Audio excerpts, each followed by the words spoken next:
은혜 받으실 하나님의 말씀은 로마서 4장 17절로 25절입니다. 기록된 바 내가 너를 많은 민족의 조상으로 세웠다 하심과 같으니 그가 믿은 바 하나님은 죽은 자를 살리시며 없는 것을 있는 것으로 부르시는 이시니라. 아브라함이 바랄 수 없는 중에 바라고 믿었으니 이는 네 후손이 이가 되리라 하신 말씀대로 많은 민족의 조상이 되게 하려 하심이라. 그가 100세나 되어 자기 몸이 죽은 것 같고 사라의 태가 죽은 것 같음을 알고도 믿음이 약하여지지 아니하고 믿음이 없어 하나님의 약속을 의심하지 않고 믿음으로 견고하여져서 하나님께 영광을 돌리며 약속하신 그것을 또한 능히 이루실 줄을 확신하였으니 그러므로 그것이 그에게 의로 여겨졌느니라. 그에게 의로 여겨졌다 기록된 것은 아브라함만 위한 것이 아니요 의로 여기심을 받을 우리도 위함이니 곧 예수 우리 주를 죽은 자 가운데서 살리신 이를 믿는 자니라. 예수는 우리가 범죄한 것 때문에 내줌이 되고 또한 우리를 의롭다 하시기 위하여 살아나셨느니라. 아멘. 오늘 저는 나는 과연 믿음의 사람인가라는 제목으로 말씀을 나누고자 합니다. 하나님은 나의 의인은 믿음으로 말미암아 살리라고 말씀하셨습니다. 그러면 믿음의 사람의 특성은 무엇일까요? 이 세상에 사는 사람들도 그 나라와 지역에 따라 민족적, 문화적 특성이 있습니다. 믿음의 사람의 특성도 확실합니다. 스페인 격언에 돈을 잃어버린 자는 큰 것을 잃은 자다. 친구를 잃어버린 자는 더 큰 것을 잃은 자다. 그러나 믿음을 잃어버린 자는 모든 것을 잃은 자라는 말이 있습니다. 왜 그렇습니까? 믿음이 삶의 원천이기 때문인 것입니다. 하나님은 나의 의인은 믿음으로 말미암아 살리라고 확실히 말씀을 하셨습니다. 첫째로 믿음의 사람은 하나님의 말씀으로 사는 사람인 것입니다. 이스라엘 백성이 애굽에서 살 때는 인간의 수단과 방법과 노력으로 일해서 그 대가로 떡을 사서 먹었습니다. 혹은 농사를 지을 때는 나일 강물을 대어서 씨를 뿌리고 열매를 거두었던 것입니다. 그러므로 애굽에서 사는 모든 삶은 인간으로 계획하고 인간으로 애쓰고 인간으로 노력해서 결실을 맺어서 먹고 살았습니다. 그러나 모세를 따라 홍해를 건너 광야로 나왔을 때는 이제는 인간의 힘으로 살 수가 없었습니다. 물도 없고 밭도 없고 논도 없고 종자를 뿌려봤자 자라날 수도 없습니다. 황막한 광야, 황막한 산천이었었습니다. 그러므로 어찌할 도리가 없이 그들은 하늘을 쳐다볼 수밖에 없었습니다. 자기를 바라보고 살 수도 없고 환경을 바라보고 살 수도 없습니다. 살아남을 길이 하늘밖에 없고 하늘에서 들려오는 것은 하나님의 말씀밖에 없었습니다. 하나님 말씀을 의지해야만 살 수가 있었고 하나님 말씀을 의지할 때 그들은 하나님의 능력으로 살았던 것입니다. 애굽에서 살 때는 인본주의로 인간의 수단과 방법과 노력으로 살았는데 광야를 지날 때는 신본주의로 오직 하나님의 말씀을 믿음으로 말미암아 살 수밖에 없었습니다. 출애굽기 16장 4절에 내가 너희를 위하여 하늘에서 양식을 비같이 내리리니 백성이 나가서 일용할 것을 날마다 거둘 것이라 이같이 하여 그들이 내 율법을 준행하나 아니하나 내가 시험하리라고 성경은 말씀하고 있습니다. 예수님께서도 사람이 떡으로만 살 것이 아니요 하나님의 입으로 나오는 모든 말씀으로 살 것이라고 말씀한 것입니다. 요한복음 1장 1절에 보면은 태초에 말씀이 계시니라 이 말씀이 하나님과 함께 계셨으니 이 말씀은 곧 하나님이십니다. 하나님의 말씀으로 산다는 것은 하나님으로 말미암아 사는 것을 말하는 것입니다. 인간의 수단과 방법으로 사는 것이 아니라 말씀을 따라 사는 것은 하나님을 따라 하나님의 능력과 은혜로 사는 것을 말하는 것입니다. 우리가 성경에는 믿음은 들음에서 나며 들음은 그리스도의 말씀으로 말미암았다고 했는데 우리가 말씀을 받아들이고 말씀의 구석에 섬으로 모든 환경을 극복하는 것입니다. 파도가 몰려옵니다. 해안의 바위를 당장 삼킬 것 같이 휘몰아옵니다. 바깥에서 볼 때는 저 거대한 파도가 저렇게 높이 몰아쳐오니 해안에 있는 바위는 완전히 파도에 박살이 나겠다고 생각하는 것입니다. 그래서 그 바다에 파도가 와서 해안에 있는 바위를 때려칩니다. 순식간에 바위는 사라져버리고 바닷물은 바위 위에 넘치는 것 같지만은 그 다음에는 바닷물은 흰 물보라가 되어 날아가고 물러간 뒤에는 오직 반석은 그대로 서 있는 것입니다. 바로 말씀은 이 반석인 것입니다. 우리가 인생을 살면서 시험과 환난의 파도가 쳐옵니다. 인간으로 볼 때는 이제 죽었다고 생각이 되는 것입니다. 말로 닿을 수 없는 위세를 가지고 강한 바람과 더불어 우리에게 쳐올 때 우리가 그 앞에 견뎌낼 수 없습니다. 그러나 한 가지 알아야 될 것은 말씀을 마음속에 모시고 말씀에 서 있으면 우리가 반석인 것입니다. 반석에 서 있으면 결국 그 시험과 환난이 우리를 감싸고 내려쳐도 순식간에 그 파도는 산산조각이 나고 물보라만 날리고 떠나가고 반석은 그대로 남아있는 것입니다.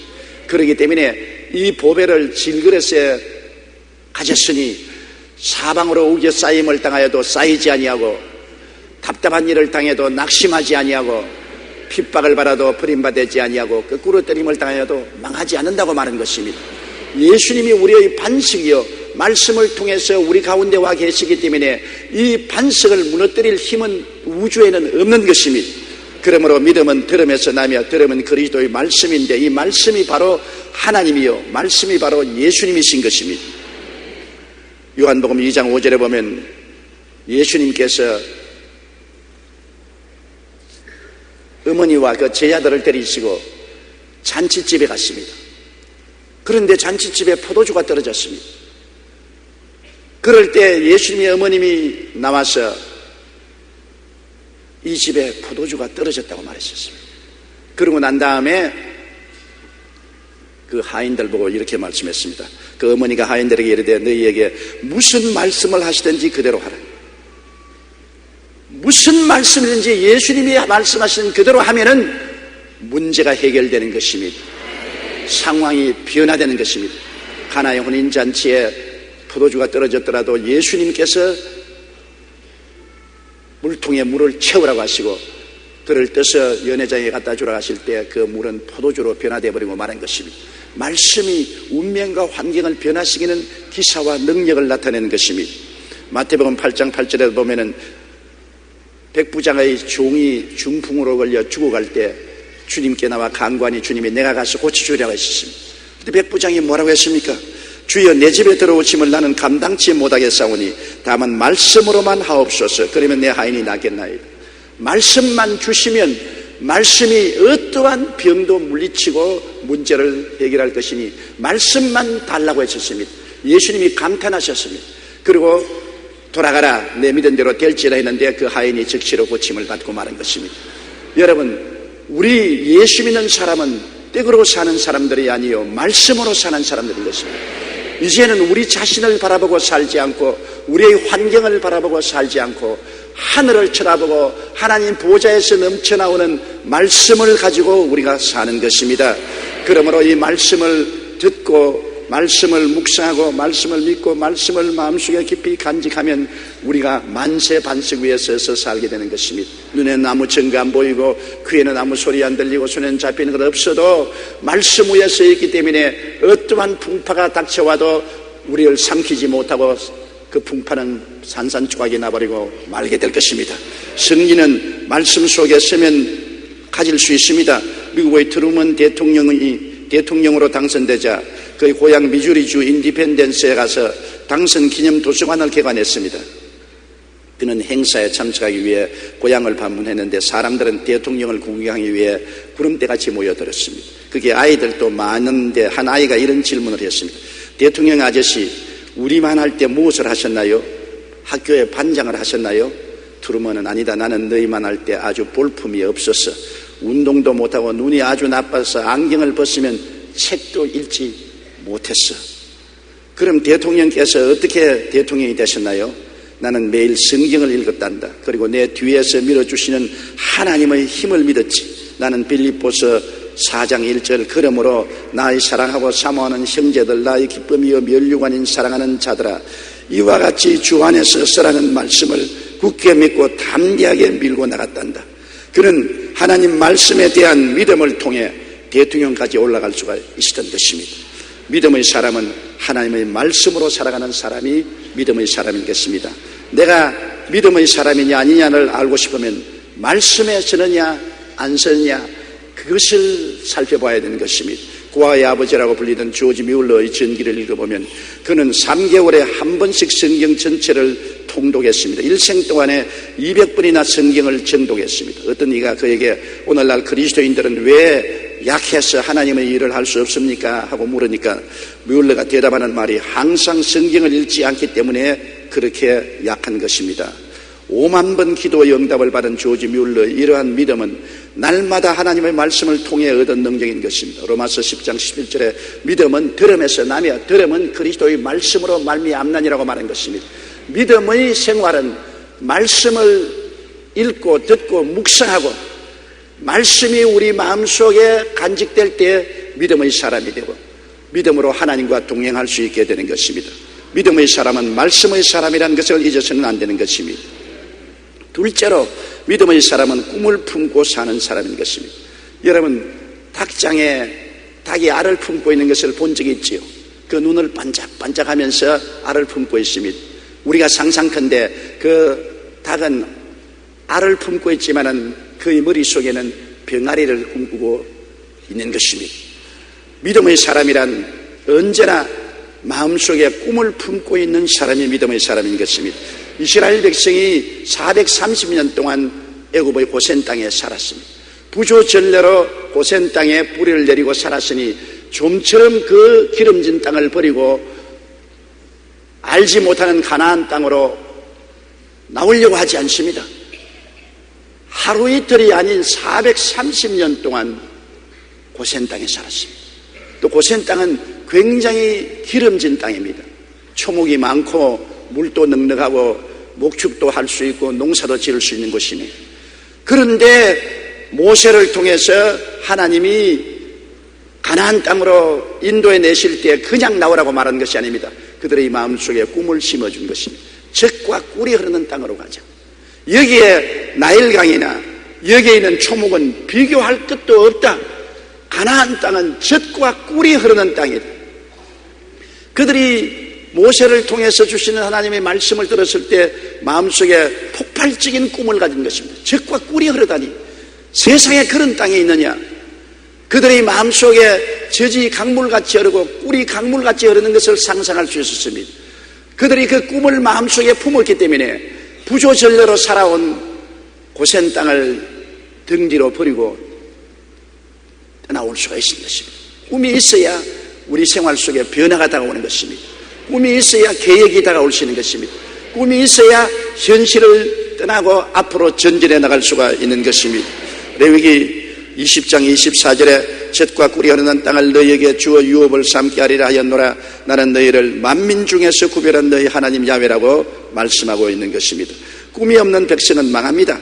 여러분, 이스라엘 백성이 가데스 바네에 와서 이제 가나안 땅에 들어가려고 막 할 때 모세가 12정탐꾼을 택해서 40주 40야를 가나안 땅을 정탐하게 한 것입니다. 그들이 가나안 땅을 정탐하고 돌아와서 보고할 때 10명은 꿈을 잃어버린 보고를 한 것입니다. 그들이 무엇을 보든지 하나님이 함께 계심으로 젖과 꿀이 흐르는 땅을 얻을 수 있다는 꿈을 가져야 되는 것인데 꿈을 잃어버렸었습니다. 그들은 인간적인 생각으로 인본주의에 서서 관찰한 것을 보고했습니다.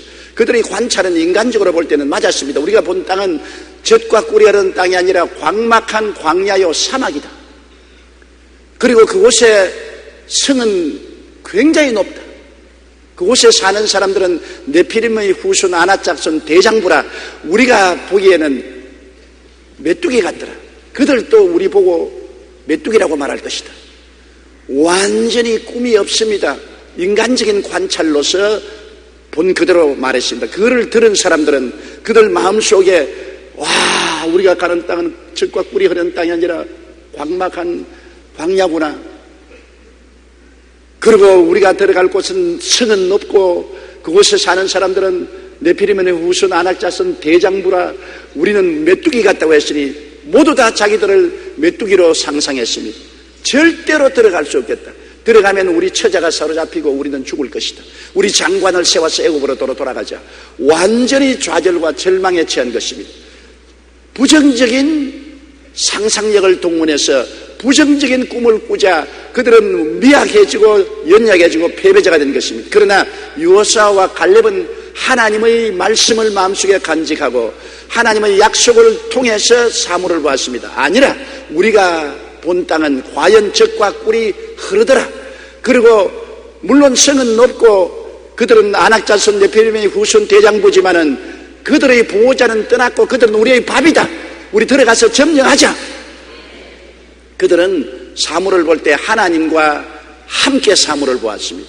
하나님과 함께 보니 하나님의 약속대로 광야라도 젖과 꿀이 흐르게 될 수 있고 하나님이 같이 계심으로 아무리 높은 성도 무너지고 하나님이 함께 계심으로 아무리 큰 대장부도 하나님 앞에서는 아무것도 아닌 것입니다.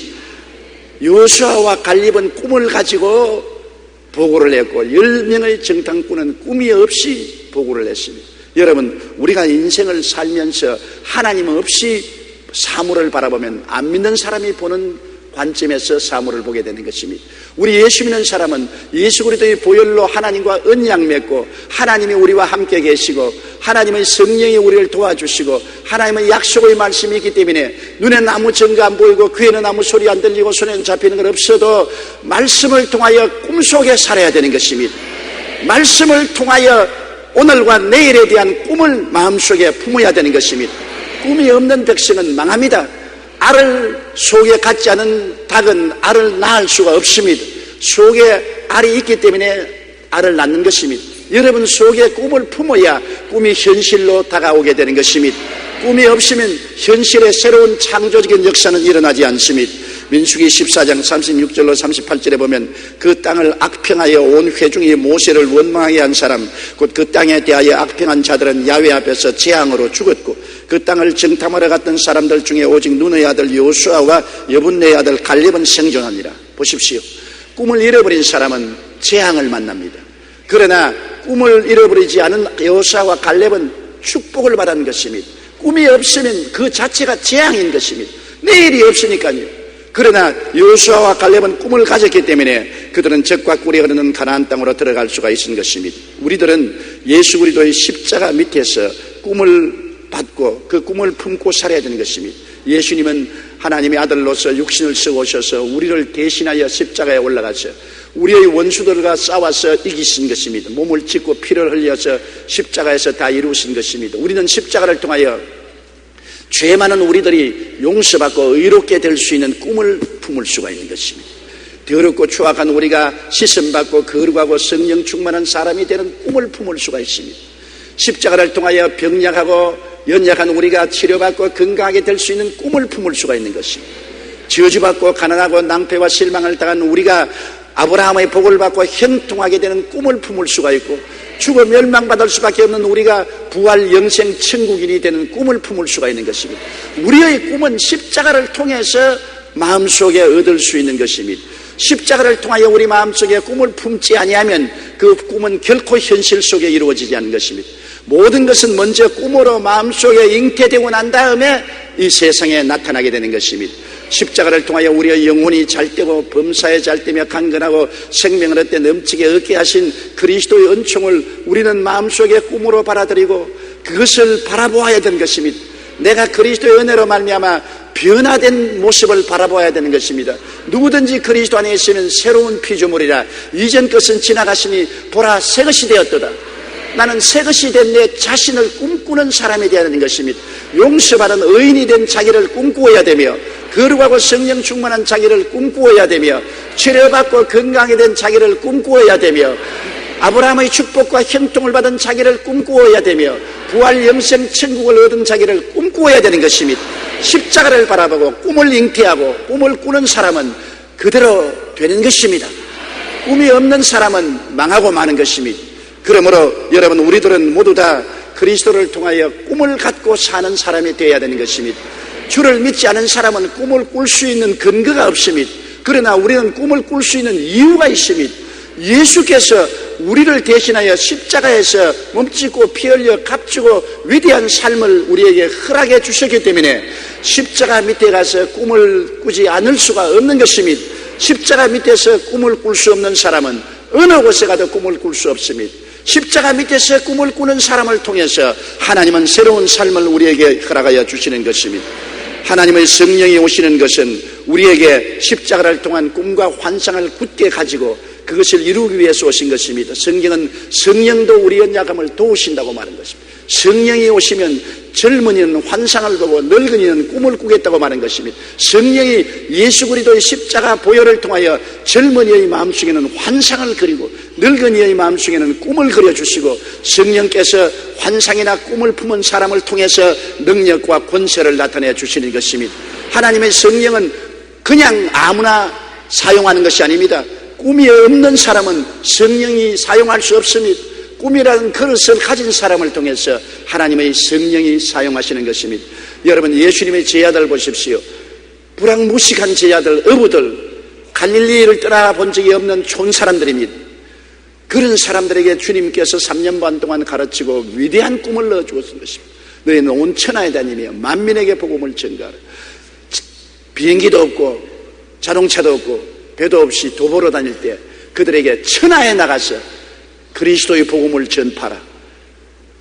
얼마나 놀라운 꿈을 주셨습니까? 그리고 성령이 오시면 성령의 능력을 주어서 이것을 이룰 수가 있다고 말한 것입니다.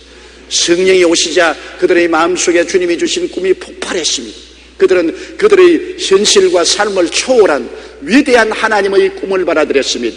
하나님의 꿈을 그들 마음속에 품자 꿈이 그들을 이끌어 나갔습니다. 평범한 어부와 촌뜨기가 아닙니다. 위대한 하나님의 역군으로 사용하셔서 그들을 통하여 300년 만에 로마 제국이 기독교화되고 마른 것입니다. 세계가 변화되고 마른 것입니다.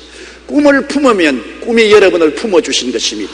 꿈을 품으면 꿈이 여러분을 만들어주시고 인도해 주시는 것입니다. 그렇기 때문에 꿈이 있으면 내일이 있고 꿈이 없으면 내일이 없는 사람이 되고 마는 것입니다. 성령께서 오늘 또 꿈이 있는 사람을 찾고 계십니다. 유명한 슈바이처 박사는 꿈의 힘은 무한하다. 한 방울의 물은 무력하게 보이나 그것이 바위 틈새에 들어가서 얼면 바위도 터지고 만나는 것입니다. 보십시오. 한 방울의 물 그 자체는 무력하지 않습니까? 그러나 큰 바위 틈사기로 물이 들어가서 추운 겨울날 물이 얼어서 부풀어지면 바위가 갈라지는 것입니다. 꿈은 바로 그와 같다고 슈바이처 박사는 말했습니다. 톨스토이는 꿈은 길잡이다. 그것이 없으면 확실한 방향이 없어진다.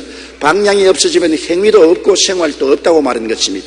꿈이 미래를 만들고 인생의 방향을 결정하는 것이라고 말한 것입니다. 그러므로 꿈이 없는 백성은 망하는 것은 사실입니다. 셋째로 믿음의 사람의 특성은 모험적인 사람인 것입니다. 믿음의 사람은 인간으로서 상상할 수 없는 담대한 일을 할 수가 있는 것입니다. 저는 항상 저의 삶을 볼 때 일생을 살아오면서 번지 점프를 한 그런 기분입니다. 여러분 번지 점프 한 거 보았죠? 높은 데 올라가서 뒤에 줄을 달아매고서 뛰어내리는 거예요. 거의 밑바닥에 닿을 때까지는 그냥 자유 낙하를 합니다. 거의 밑바닥에 닿으려고 할 때 줄이 척 붙잡아주는 것입니다. 믿음이란 것은 여러분 말씀을 마음속에 품고 말씀의 줄에 묶여서 번지 점프를 하는 것입니다. 벼랑에 서서 몸을 날리는 것입니다. 눈으로 볼 때 아찔합니다. 귀로 들으면 저 밑에 계곡에 물소리가 들립니다. 피부로 느끼도 밑에 불어오는 바람이 피부를 스치고 가는 것입니다. 모든 것을 볼 때 위험하다, 뛰어내리면 절망이다, 그렇게 말합니다. 그러므로 보통 사람들은 그 낭떠러지 곁에 안 가지요. 될 수 있으면 멀리 서 있으려는 것입니다. 예수 믿는 사람은 그런 낭떠러지까지 갑니다. 왜? 우리는 눈에 안 보이지만은 말씀의 나를 묶고 있는 것을 알고 있기 때문인 것입니다. 말씀의 밧줄이 나를 묶고 있으므로 번지 잠파하는 것처럼 벼랑에서 몸을 날려도 나중에 땅에 부딪힐 정도가 되면은 절컥하고 그 말씀의 줄이 나를 붙잡아주는 것을 알고 있는 것입니다. 그렇기 때문에 믿음이란 번지 점프인 것입니다. 믿음이란 처음부터 여러분을 붙잡아주는 것 아닙니다. 눈에는 아무 증거 안 보입니다. 귀에는 아무 소리 안 들립니다. 손에는 잡힌 거 없습니다. 내 앞길 캄캄합니다. 그럼에도 불구하고 말씀의 줄을 잡고 뛰어내리는 것입니다. 이렇기 때문에 모험의 사람이 아니고는 믿음의 사람이 될 수 없는 것입니다. 다윗은 모험의 사람이었던 것입니다. 아버지 양을 칠 때 사자와 곰이 와서 양새끼를 물고 가는 것입니다. 여러분, 어떻게 17살쯤 되는 초립동이 사자나 곰에 대항해서 싸울 수가 있는 것입니까? 그가 하나님이 같이 하고 계신다는 믿음이 없으면 결코 사자나 곰에게 덤벼들 수가 없습니다. 아주 위험하기 짝이 없는 무모한 일인 것입니다. 그러나 다윗이 모험을 할 수 있는 것은 하나님이 나와 같이 계신다는 믿음을 가지고 있었기 때문에 내가 사자와 곰과 싸울 때 하나님이 나를 붙들어 주신다는 것을 믿고 나가서 싸워서 이겼던 것입니다. 사무엘상 17장 34절로 35절에 주의 종이 아버지의 양을 지킬 때 사자나 곰이 와서 양떼에서 새끼를 물어가면 내가 따라가서 그것을 치고 그 입에서 새끼를 건져내었고 그것이 일어나 나를 해하고자 하면 내가 그 수염을 잡고 그것을 쳐 죽였나이다라고 말했습니다. 그가 나중에 이스라엘의 적군인 골리앗을 대항해서 싸울 때도 엄청난 모험입니다. 사울 왕이 두려워서 뒤로 물러가고 백전백승을 했던 용사들도 다 벌벌 떨고 뒤로 물러가는 것입니다. 그런 백전노장을 제껴놓고 초립동 다윗이 골리앗을 대항해서 나간다는 것은 엄청난 모험입니다. 자기 스스로 봐서는 키를 재어봐도 어림도 없고 몸무게를 재어봐도 어림도 없고 전투 경험을 재어봐도 어림도 없습니다. 상대가 되지 않습니다. 그럼에도 불구하고 다윗이 벼랑에서 몸을 날릴 수 있는 것은 하나님이 같이 계신다는 믿음을 가지기 때문에 모험을 한 것입니다. 사울은 믿어도 모험을 안 했습니다. 이스라엘의 용사들도 하나님을 믿긴 믿었어도 모험을 하지 않았습니다. 그러므로 믿음의 역사가 일어나지 않았습니다. 사울은 모험을 하고 하나님을 의지하고 골리앗이 나가서 대항을 한 것입니다. 사무엘상 17장 36절에 주의 종이 사자와 곰도 쳐선즉 살아계시는 하나님의 군대를 모욕한 이 할례 받지 않은 블레셋 사람이리까 그가 그 짐승의 하나같이 되리라고 말했습니다. 사무엘상 17장 45절에 너는 칼과 창과 단창으로 내게 나아오거니와 나는 만군의 야훼의 이름 곧 내가 모욕하는 이스라엘 군대의 하나님의 이름으로 내게 나아가노라. 다윗은 하나님을 못 보았습니다. 하나님의 손을 못 보았어요. 하나님이 계신지 안 계신지 알 수가 없습니다. 눈에 안 보였어요. 하나님 음성 귀로 못 들었어요.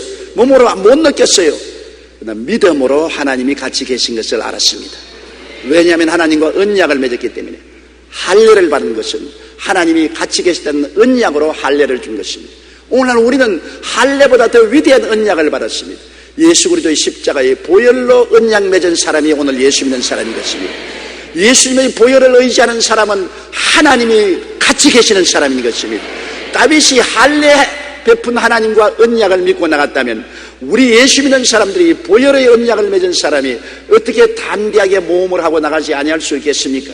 모험이 없으면 아무 역사도 일어나지 않습니다. 베드로가 밤새도록 물고기를 잡아도 한 마리 잡지 못하고 새벽녘에 와서 배에 그물을 싣고 있는데 예수님이 배를 빌려달라고 하셔서 배를 좀 빌려드렸습니다. 배에서 말씀을 전하고 난 다음 해가 중천에 떠오를 때 깊은 데로 가서 그물을 던져 고기를 잡으라고 하셨습니다. 원래 갈릴리 호수는 물이 맑기 때문에 밤에 물고기가 해변으로 나오고 해가 뜨면은 전부 물 한가운데 들어가서 물 밑바닥으로 내려가기 때문에 그물을 쳐도 내려가지 않습니다. 못 잡습니다. 의의 없는 말입니다. 베드로가 의가 없어 예수님을 쳐다보았습니다. 그러나 예수님의 형령한 눈빛과 그 권위에 눌려서 그런 말이기를 밤이 맞도록 그물을 던졌으나 잡은 것이 없으되 말씀에 의지해서 그물을 내리리라. 모험입니다. 다시 예수님을 모시고 바다 한가운데로 배를 저어가니 모든 어부들이 다 보고 비웃었습니다. 저 정신없는 사람 봐라. 여태까지 해변가에서 고기를 못 잡은 사람이 이제 대낮에 물고기를 잡아가는 것은 상식에 어긋난 일이 아닌가. 저런 엉터리 같은 일이 어디 있는가. 저런 모험이 어디 있는가. 그러나 하나님 말씀을 믿고 모험을 하니까 그물이 찢어지도록 고기가 많이 잡혔습니다. 자기 배에도 채우고 동료의 배를 불러서 가득히 채운 것입니다. 누가복음 5장 4절로 6절이 바로 그 말씀을 우리에게 말하고 있습니다. 깊은 데로 가서 그물을 내려 고기를 잡으라. 시몬이 대답하여 이르되 선생님, 우리들이 밤이 새도록 수고하였을 때 잡은 것이 없지만은 말씀에 의지하여 내가 그물을 내리리이다 하고, 그렇게 하니 고기를 잡은 것이 심히 많아 그물이 찢어졌다고 말한 것입니다. 베드로가 왜 수제자가 된 것입니까? 왜 사도 중에 사도가 된 것입니까? 베드로는 믿음으로 모험을 했던 사람인 것입니다. 다른 제자들은 모험을 안 했습니다. 베드로는 믿음으로 눈에 나무 전가 안 보이고 귀에는 아무 소리 안 들리고 소용 잡기 없어도 죽기 아니면 살기로 모험을 잘한 사람이었습니다. 밤에 그들이 밤바다를 건너가는데 예수님은 그 배에 타지 않았습니다. 그런데 큰 풍랑이 다가와서 노를 젓는데 고생을 하고 있었습니다. 그런데 바다 위에 예수님이 시부연 빛을 발하시면서 걸어왔습니다. 모든 배 사람들은 풍랑이는 바다 위에 유령이 나타나면 배가 침몰한다는 징크스가 있습니다. 유령이 나타났다고 고함을 치고 절망에 처했습니다. 그때 베드로가 말했습니다. 주님께서 난이 두려워 말로 하시니까 주시면 나도 주님께로 오게 하여 주시옵소서. 바람이 불고 파도가 치고 배가 일렁거리는데 누가 감히 그 배에서 나가서 예수님께로 걸어가겠습니까? 이거 보통 모험이 아닙니다. 저보고 그러면 저는 못 가겠어요. 그게 대낮도 아니고 캄캄한 밤이고 앞이 안 보입니다. 파도가 치고 바람이 불고 물보레가 날리고 배가 기우뚱거리는데 주시어든 나로 무리로 걸어오게 하소서. 예수님이 오라. 베드로는 두말하지 않고 배에서 나가서 무리로 걸어서 예수님께로 향해 갔습니다. 이야, 이거 보통 일이 아닙니다. 베드로가 주님을 배반해서 모욕을 가한 수도 있지만은, 그러나 주님을 믿을 때 진짜로 모험적으로 믿어보는 사람이었습니다. 베드로는 무엇이 달라도 다른 점이 있었습니다. 모험적인 믿음을 가진 사람이었습니다. 죽으면 죽으리다 하고 그 믿음을 실천하는 그러한 성격을 가진 사람인 것입니다. 마태복음 14장 28절로 29절에 베드로가 대답하여 이르되 주여 만일 주님이시여든 나를 명하사 물 위로 오라 하소서 하니 오라 하시니 베드로가 배에서 내려 물 위로 걸어서 예수께로 가되라고 말한 것입니다. 이야, 참 놀랍습니다. 여러분도 한번 베드로처럼 되어 보시지요. 아마 배에서 나오려고 안 할 것입니다. 저도 못 나가겠는데 여러분 나가겠시겠어요? 그러나 베드로는 나갔습니다. 우리가 그냥 성경을 읽으니까 심상하게 생각하지만 실제 현실에 부딪히면 그렇게 간단하지 않습니다. 그럼에도 불구하고 모험을 행했던 것입니다. 나중에 예수님 부활 승천하시고 성령 받고 난 다음에 베드로와 요한이 제9시 기도 시간에 성전에 기도하러 갈 때 안진뱅이가 앉아서 구걸을 하고 있었습니다. 태어날 때부터 안진뱅이입니다. 그런데 예수님 승천하시고 난 다음 성령 강림하시고 처음으로 큰 기적을 행한 것이 바로 베드로와 요한입니다. 베드로와 요한이 뭐라고 말했습니까? 우리를 바라보라. 뭘 줄 줄 알고 손을 내밀고 바라보니까 금과 은은 내게 없거니와 내게 있는 것으로 내게 주니 나사렛 예수 이름으로 일어나라. 손을 잡고 이렇게 버린 것입니다. 보통 환경이 아닙니다. 수많은 사람이 예배 보러 오는데 그 많은 사람 앞에서 그렇게 담대하게 금과 은은 내게 있거니와 내게 있는 것으로 내게 주는 이 나사렛 예수 이름으로 일어나라고 손을 내밀어 잡아당겨 일으키는 그 담대함을 보십시오. 옛날에 박종선 목사님이 안진뱅이 일으키겠다고 못 끊는 사람을 업고 저 골목에 가서 아무도 안 보는 데 가가지고서 예수 이름으로 일어나라. 그러니까 일어나지 않고 돌멩이를 들고 내 때리기 때문에 그러면 날 살리라고 달려났다는 이야기가 있습니다. 담대하려면 사람들 보는 앞에 서야지 왜 없고 골목길에 들어가서 아무도 없는 데서 그러다가 돌마 얻어맞고서 도망을 칩니까? 믿음의 사람은 모험의 사람인 것입니다. 담대해야 되는 것입니다. 너희가 담대함을 버리지 말라. 이것이 큰 상을 얻는다고 말한 것입니다. 그 담대함은 정말로 주의 말씀에 의지하지 않고는 그런 담대함을 얻을 수가 없는 것입니다. 넷째로 믿음의 사람은 말이 다릅니다. 믿음이란 환경이나 감각이나 느낌을 믿는 것이 아니라 하나님을 믿는 믿음인 것입니다. 마가복음 11장 22절로 23절에 예수께서 그들에게 대답하여 이르시되 하나님을 믿으라. 내가 진실로 너희에게 이르노니 누구든지 산들어 들리어 바다에 던져라 하며 그 말하는 것이 이룰 줄 믿고 마음에 의심하지 아니하면 그대로 되리라. 말을 하라는 것입니다. 하나님을 믿고 이 산들에 명하여 저 바다에 던져라 말하면, 그리고 의심하지 아니하면 그대로 된다. 말한다는 것이 얼마나 무섭습니까? 산을 보고 바다로 던지라는 것은 무모하기 짝이 없는 일인 것입니다. 그러나 믿음의 사람은 믿음의 말을 사용하는 사람인 것입니다. 감각적인 말이 아닙니다. 이성적인 말이 아닌 것입니다. 인간적인 체험의 말이 아니라 성경에 기록된 말씀을 말하는 것입니다. 상상을 초월한 말인 것입니다. 하나님을 믿고 말하는 것입니다. 내 마음대로 말하는 것이 아니라 하나님의 말씀을 믿고 하나님의 능력을 의지해서 말을 하는 것입니다. 초환경, 초감각, 초느낌, 즉 없는 것을 있는 것 같이 말해야 되는 것입니다. 아브라함이 나이 99살 때 전능한 하나님이 나타나셔서 아브라함과 언약을 갱신하셨습니다. 그때 아브라함에게 나는 너를 여러 민족의 아버지가 되게 하겠다 하시고 또 내 아내는 여러 민족의 어머니가 될지라다 하시고 그들의 이름을 바꾸어 준 것입니다. 아브라함은 원래 고귀한 아버지라는 이름인데 아브라함, 열국의 아버지라는 이름으로 바꾸어 주었습니다. 사례는 공주란 말인데 사라, 여주인, 열국의 어머니란 이름으로 바꾸어 준 것입니다. 그들은 나이가 100세가 다 되었습니다. 사라는 90살이 다 되었습니다. 육체로 봐서 자식을 낳을 수가 없습니다. 그럼에도 불구하고 자식을 주겠다고 하나님이 약속을 하시고 난 다음에 그들의 입술의 고백을 바꾸어 버린 것입니다. 창세기 17장 5절에 이제 후로는 내 이름을 아브라함이라 하지 아니하고 아브라함이라 하리니 이는 내가 너를 여러 민족의 아버지가 되게 하리 하심이라 했고, 창세기 17장 15절로 16절에 내 아내 사레는 이름을 사레라 하지 말고 사라라 하라. 내가 그에게 복을 주어 그가 내게 아들을 낳아주게 하며 내가 그에게 복을 주어 그를 여러 민족의 어머니가 되게 할 것이라. 하나님께 언약을 받은 사람은 말을 바꾸어야 되는 것입니다. 하나님은 죽은 자를 살리시며 없는 것을 있는 것 같이 말씀하시는 하나님이신 것입니다. 아직 없습니다. 눈에 안 보여요. 손으로 잡을 수가 없습니다. 경험할 수 없습니다. 그럼에도 불구하고 없는 것을 있는 것 같이 말을 해야 하나님 앞에서 믿음의 사람이 되는 것입니다.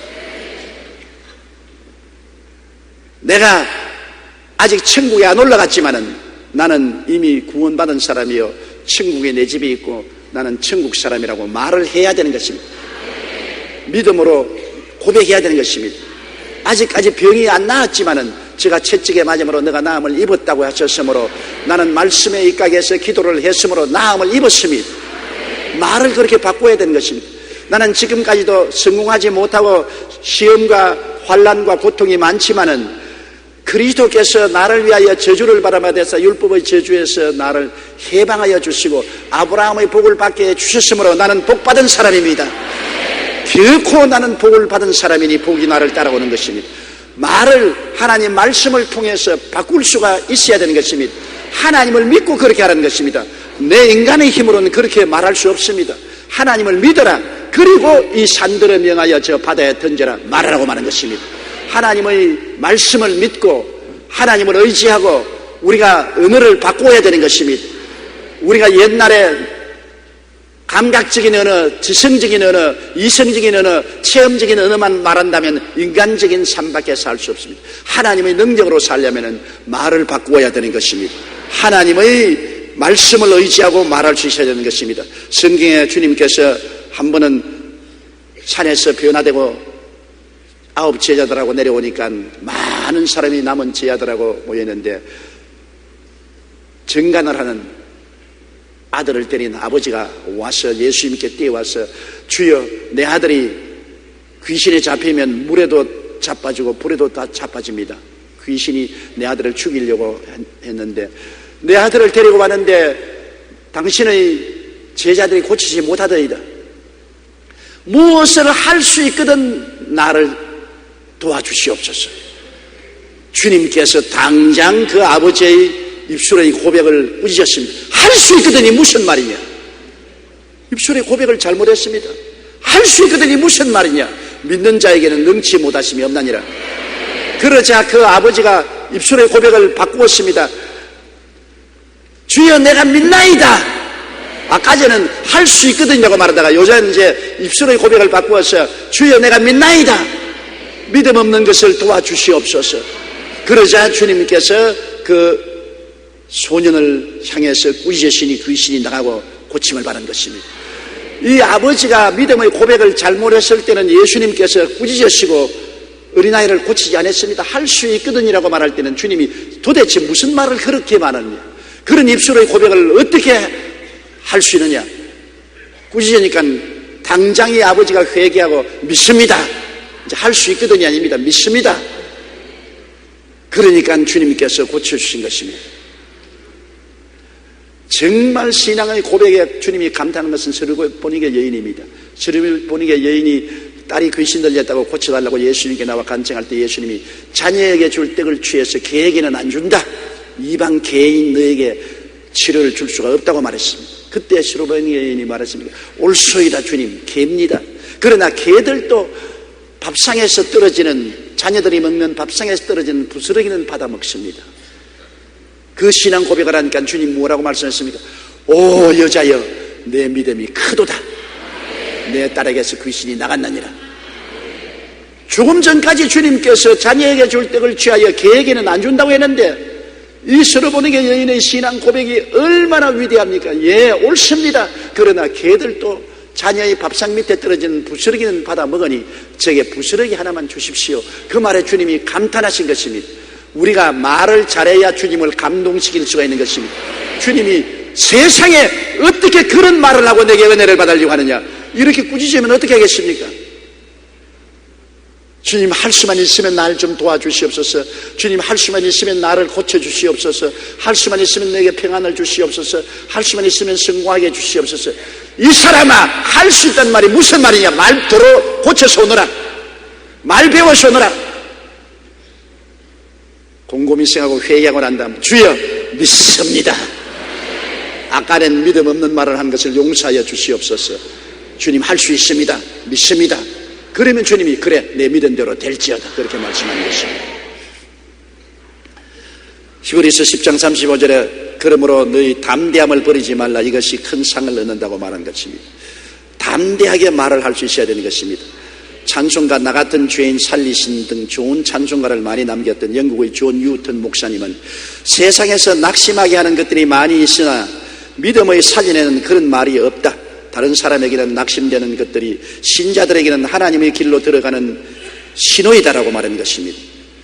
믿음이란 환경이나 감각이나 느낌을 믿는 것이 아니라 하나님을 믿는 것이기 때문에 믿는 사람은 말이 달라져야 되는 것입니다. 하나님을 믿고 없는 것을 있는 것 같이 불가능을 가능하다고 말을 할 수 있어야 하나님이 기뻐하시고 함께 역사하는 것입니다. 하나님은 죽은 자를 살리시는 기적을 행하시는 하나님, 없는 것을 있는 것까지 부르시는 하나님인 것입니다. 이런 성격을 가지신 하나님과 동행하려면 하나님처럼 우리가 믿고 말해야 되는 것입니다. 믿음의 사람이란 하나님과 동행하는 사람으로 하나님의 성품을 닮아야 함께 동행하게 되는 것입니다. 그러므로 자연적으로 하나님을 따라 생각하고 하나님을 따라 꿈꾸고 하나님을 따라 믿고 하나님을 따라 말하게 되면 하나님과 더불어 생활할 수 있게 되는 것입니다. 우리 고대에서 기도드리겠습니다. 사랑이 많으신 우리 아버지 하나님, 우리 모든 사람들이 다 믿음의 사람이 되어 살게 하여 주시옵소서. 믿음의 사람이 가지는 특성을 우리가 알아보았었습니다. 아버지의 믿음의 사람은 말씀의 사람이고 믿음의 사람은 꿈꾸는 사람이고 믿음의 사람은 긍정적이고 적극적으로 말하는 사람입니다. 믿음의 사람은 강하고 담대한 믿음으로 모험을 행하는 사람인 것입니다. 이러한 믿음의 사람의 요소를 갖추고 우리는 주와 함께 동행하게 도와주시옵시고 하나님의 기적의 도구들이 되게 도와주시옵소서. 예수님 이름으로 기도드리옵나이다. 아멘.